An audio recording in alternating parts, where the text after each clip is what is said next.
Welcome back mga ropa, kwentuhan muna tayo. Pag-usapan natin ang pambihirang comeback, pambihirang diskarte na ginamit ng kupunan ng Golden State Warriors para makomeback nga ang kupunan ng Houston Rockets. Dito kasi sa game na to mga ropa, doon sa unang parte, unang yugto ng laro, lumamang ng 13 points sa kupunan ng Houston Rockets mga ropa, malaking kalamangan na yan against sa kupunan ng Golden State Warriors. At kung pinanood mo ng buo tong game na to, talagang aminin natin, nahirapan talaga ang kupunan ng Golden State Warriors doon sa unang parte ng laro. Mabuti na lang talaga mga ropa, nakatsaga ang kupunan ng Golden State Warriors. Grabe ang pasensya na kanilang ginawa para sa uli mga ropa, mapanalo pa ang game na sa serye mga ropa, 2-1 ngayon. Napakagandang performance nga ang ginawa ng kupunan ng Golden State Warriors dito sa game na to. Sobrang ganda, sobrang commendable ng depensa na ginawa nila dito, at yun ang isa sa main factor mga ropa kung bakit nanalo sila kontra sa kupunan ng Houston Rockets. Ngayon mga ropa, lumamang na nga ang kupunan ng Houston Rockets ng 12 points. Isa-isa natin maimay natin ang pambihirang comeback na ginawa ng kupunan ng Golden State Warriors para talunin ang Houston Rockets. Ngayon mga ropa, ito yung continuation ng first video natin, second half na to mga ropa. Isa-isa natin maimay natin ang pambihirang comeback na ginawa ng kupunan ng Golden State Warriors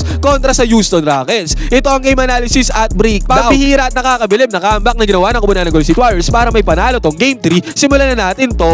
Okay game. Ngayon mga ropa, dito na nga tayo magsimula sa may second half. 54-46 ang score dito. Lamang parang 8 points dito ang kupunan ng Houston Rockets. At sa senaryo na to mga ropa, nakakuha ng good penetration dito si Jonathan Kuminga para makapagpundar siya ng 2 points basket is good. Samantala mga ropa, si Alperen Sengun sumagot naman agad dyan ang putos mga ropa dito sa may mid-range jumper. Take note mga ropa kung pinanood nyo ng buo tong game na to. Maraming points in paint ang ginawa dyan ng kupunan ng Houston Rockets at isa na nga itong tira na to ni Alperen Sengun. Pero buti na lamang mga ropa si Stephen Curry. 2 points dito mga ropa, easy 2 points para kay Stephen Curry. At take note mga ropa, dito sa game na to, tumataginteng na 36 points nga ang ginawa ni Stephen Curry para buhatin ang kupunan ng Golden State Warriors. 12 out of 23 sa shooting si Stephen Curry dito sa game na to, 5 out of 13 sa may 3-point area. Si Stephen Curry ang nagbuhat sa kupunan ng Golden State Warriors dito sa game na to mga ropa, at ang isa sa game plan ng kupunan ng Golden State Warriors dito sa game na to mga ropa, binanggit ko na rin doon sa may first video, ay pigilan si Jalen Green sa kanyang opensa sa pagpuntos. Jalen Green nga may hang bola dito mga ropa, at sa pag-atake na to ni Jalen Green, good defense ang ginawa dito ng kupunan ng Golden State Warriors against sa kanya.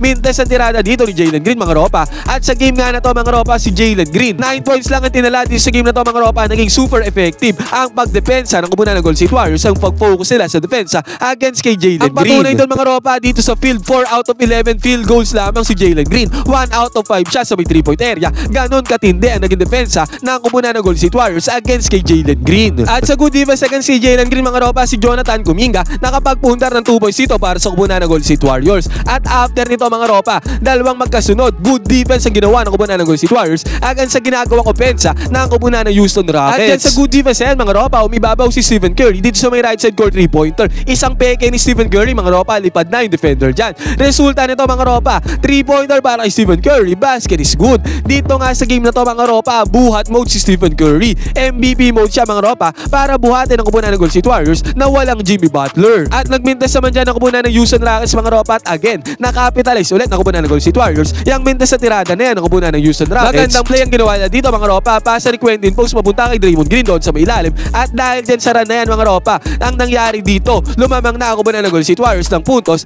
against sa kupunan ng Houston Rockets mga ropa. Kung kanina lamang ng 8 points sa kupunan ng Houston Rockets, ngayon mga ropa, lumamang na ng 1 puntos ang kupunan ng Golden State Warriors. Senaryo naman ito mga ropa, mapuputukan ng shot clock dito si Draymond Green, kaya pinukol niya ang 3-pointer lang mga ropa. Pero dito nga sa game na to, 0 out of 4 si Draymond Green sa may 3-point area. Wala siyang naipasok na 3-pointer dito para sa kupunan ng Golden State Warriors. Sa kabila naman mga ropa, okay lang yan dahil sa kabilang banda, mahigpit na depensa na naman ang ginawa nila against kay Jalen Green. Step back dito ni Jalen Green mga ropa, pero still naka-recover naman dyan sa depensa si Buddy Hield para magmintes ang tirada dito ni Jalen Green. Yan nga ang dahilan mga ropa, pangunahing game plan na ginawa ng kupunan ng Golden State Warriors ay pigilan sa opensa si Jalen Green. At tumepekto naman yun mga ropa, kahit nga nagbimintes sa mga tirada ng kupunan ng Golden State Warriors. Actually mga ropa, doon nga sa may first half, maraming mintes sa tira ang ginawa ng kupunan ng Golden State Warriors, pero nababawi nila yon sa kanilang good defense. At sa pagkakataon na to mga ropa, heto yung sinasabi ni Jimmy Butler na ayaw niyang nagdi-dribble si Buddy Hield. Kasi mga ropa, pag nagdi-dribble si Buddy Hield, dribbling skill si Buddy Hield sa turnover mga ropa, at ganun nga nangyari dito, nag-dribble siya. Turnover ang kinalabasan nito mga ropa, tignan nyo. Parang nadismaya dito si Stephen Curry sa ginawang turnover dyan ni Buddy Hield. After pa nito mga ropa, kamalasan talaga sunod-sunod para kay Buddy Hield. Dyan sa depensa mga ropa, naiwanan siya dito, kaya napilitang mag-react yung ilalim na depensa ng kupunan ng Golden State Warriors. Tendency outcome naman ito mga ropa, naiwan na open yung binabantayan doon sa may ilalim, kaya easy 2 points na nagawa dito ng kupunan ng Houston Rockets. Basket is good. Buti na lang talaga mga ropa, si Stephen Curry ay halimaw dito sa game na to.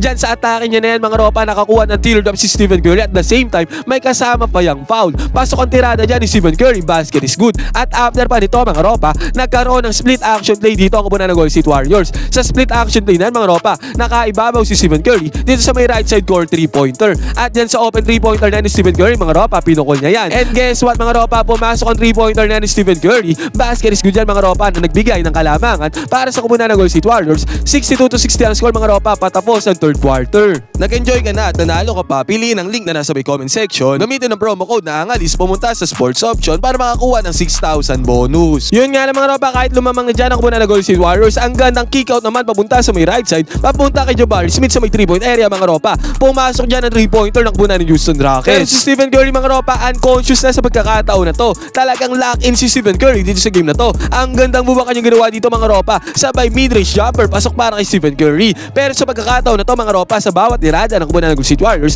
ay laging may sagot dyan ang kupunan ng Houston Rockets. Sa wakas mga ropa, nagkaroon din ng driving lane dito si Jalen Green. At sa driving lane na mga ropa, nakakuha siya ng 2 points sa penetration na yan. Basket is good. At sa pagkakataon na to mga ropa, lumamang ulit ang kupunan ng Houston Rockets. 71-66 ang score. 5 puntos ang hawak ng kalamangan dito ng kupunan ng Houston Rockets. At after nito mga ropa, nag-turnover pa dyan si Jonathan Kuminga. Buti na lang mga ropa again. Good defense na naman ang ginawa ng kupunan ng Golden State Warriors since may transition. Kung di mga ropa, makakapukol sana ulit ng 3-pointer dito ang kupunan ng Houston. Sa possession ng Golden State Warriors mga ropa, gumamit ulit sila ng split action play dito. Ay screen dito kay Kevon Looney mga ropa. Angat dito si Buddy Hield. Ginamit niya ang screen na yan ni Kevon Looney mga ropa, pasa kay Buddy Hield. Tendency outcome nito mga ropa, space and up separation na nagawa dito ni Buddy Hield para bumukol ang top of the 3-pointer. Pumasok ang 3-pointer na yan ni Buddy Hield mga ropa, basket is good. Dahil dyan mga ropa, natapos ang third quarter, 71-69 ang score. 2 puntos lang ang kalamangan dito ng kupunan ng Houston Rockets. Pero dito sa pagbubukas sa fourth quarter mga ropa, nakauna dito ang kupunan ng Houston. 2 magkasunod 3-pointers ang ginagawa dito. Una dito kay Dillon Brooks mga ropa, at after nito sa may right side corner kay Jabari Smith ulit. At dahil dyan mga ropa, sa 2 back-to-back 3-pointers yan ang kupunan ng Houston Rockets, naging 77-74 ang score dito pagbubukas ng fourth quarter. Buti na lamang mga ropa, superhero Stephen Curry nakakuha ng bola dito sa may ibabaw at 1-on-1 defense against kay Dillon Brooks mga ropa. Ang nangyari dito mga ropa, dirindibulan ni Stephen Curry dito ang depensa ni Dillon Brooks. Sabay harap-harapan niya, pinukulan sa may 3-point area. Pasok ang tirada dito ni Stephen Curry mga ropa sa may 3-point area. Basket is good. Dahil din mga ropa, naging all 77 ang score. At sa possession ng kupunan ng Houston Rockets mga ropa, heto papakita ko sa inyo kung gaano kalupit dumepensa ang isang Draymond Green. Umatake sa kanya dyan mga ropa, pero kitang-kita naman natin dito. Good defense yan mga ropa para magmintes ang atake na to ng kupunan ng Houston Rockets. Good defense by Draymond Green mga ropa. Nakuha naman ang kupunan ng Houston Rockets dyan yung bola, pero still another good defense na naman ang ginawa dito ng kupunan ng Golden State Warriors. Nakakuha na steal dyan si Stephen Curry mga ropa. Sayang nga lang mga ropa, hindi na i-convert ni Stephen Curry ang tirada niya sa may 3-point area. Kaya ang nangyari dito mga ropa, bola ulit ang kupunan ng Houston Rockets. Pumukol naman ang 3-pointer sa may top of the key 3-pointer dito si Dillon Brooks, pero mintes yan. Pero kitang-kita natin dito mga ropa si Steven Adams, ang nangunguna sa offensive rebound sa NBA ngayong season, ay nakakuha ng offensive rebound yan. Sabay putback, easy 2 points para sa kanya. Basket is good. Buti na nga lang mga ropa, si Buddy Hield ay uminit din dito sa game na to. Dito nga pala sa game na to mga ropa, binanggit ko doon sa first video natin na nagtala si Buddy Hield ng tumatagindeng na 17 points. Pangalawa yan kay Stephen Curry mga ropa. Siya ang naging katulong si Stephen Curry sa puntos dito sa game na to. At sa pagkakataon na to mga ropa, pumukol na naman ang another 3-pointer dito si Buddy Hield. At syempre, pumasok yan para kay Buddy Hield. Basket is good. At sa possession na to ng kupunan ng Houston Rockets mga ropa, again another good defense na naman ang ginawa dito ng kupunan ng Golden State Warriors. Good defense yan mga ropa, nakakuha sila ng steal dyan. Dito sa game na to mga ropa, tumatagindeng na 9 steals ang ginawa ng kupunan ng Golden State Warriors kontra sa 5 steals lamang ng kupunan ng Houston Rockets. Yun nga lang mga ropa, yung sinabi ni Jimmy Butler na ayaw niyang nagdi-dribble si Buddy Hield. Totoo yun mga ropa, kasi sa pagkakataon na to, si Steven Adams ang bumabantay kay Buddy Hield. Sentro yan mga ropa, pero still, na-stealan pa rin ni Steven Adams ang dribble na to ni Buddy Hield. Nakapag-convert ng free throws dyan si Steven Adams ng ropa dyan sa fast break at steal na yan mga ropa. Agara naman sumagot dyan si Quentin Post mga ropa, nakakuha din siya ng 2 points. Basket is good.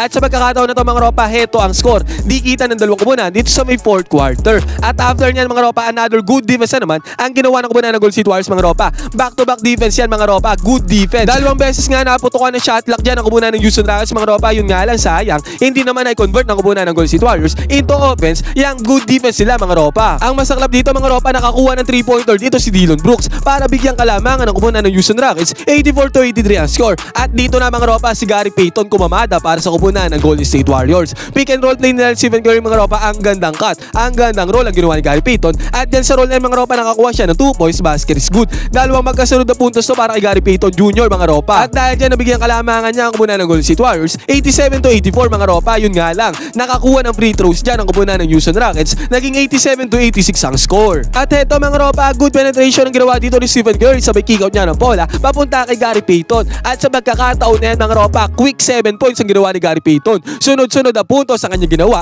para sa kupunan ng Golden State Warriors dito sa crucial moment na to. Pasok ang 3-pointer dyan ni Gary Payton Jr. Basket is good. At dahil dyan mga ropa, naging 90 to 86 ang score. 4 points sa kalamangan dito ng kupunan ng Golden State Warriors dito sa may crucial moment na to. At after pa nito mga ropa, good defense ang ginawa ng kupunan ng Golden State Warriors para magmintes ang tirada dito ng kupunan ng Houston Rockets. At eventually mga ropa, dyan sa good defense nakakuha na naman ng magandang cut si Gary Payton doon sa may ilalim. Siya nga ang sunod-sunod na pumuntos dito sa crucial moment na to para sa kupunan ng Golden State Warriors. At pagkatapos pa niyan mga ropa, si Brandon Podziemski nakakuha ng 2 free throws dito. Pareho naman pumasok yun mga ropa dahil dyan naging 97 to 88 ang score dito. 9 points na naging hawak na kalamangan dito na ang kupunan ng Golden State Warriors. Never say die attitude naman dyan ang kupunan ng Houston Rockets mga ropa. Nakakuha sila ng left side court 3-pointer, pumasok yan. Naging 97 to 91 ang score mga ropa, pero si Brandon Podziemski hindi na hinaya ang makalapit sa puntos dito ang kupunan ng Houston Rockets. Mid-range jumper ni Brandon Podziemski, pumasok yan. Basket is good, easy money. At pagkatapos nito mga ropa, kukuha sana ng huling run dito ang kupunan ng Houston Rockets.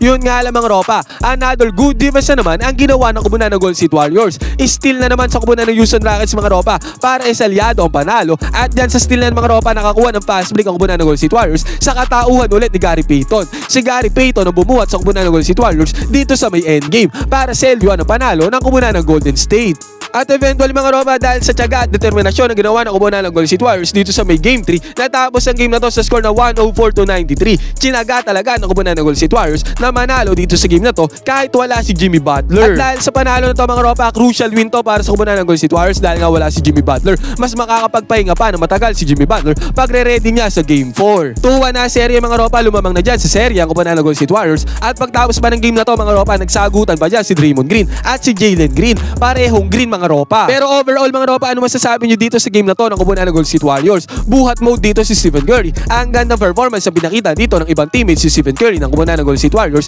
kahit na wala si Jimmy Butler. Special mention dyan si Gary Payton Jr. at si Buddy Hield mga ropa at ang depensa dito ni Draymond Green. Overall mga ropa, ano masasabi nyo dito sa game 3 ng kupunan ng Golden State Warriors kontra sa kupunan ng Houston Rockets? Pwede kayo mag-comment dyan sa baba ng inyong opinion. Magkwentuhan tayo.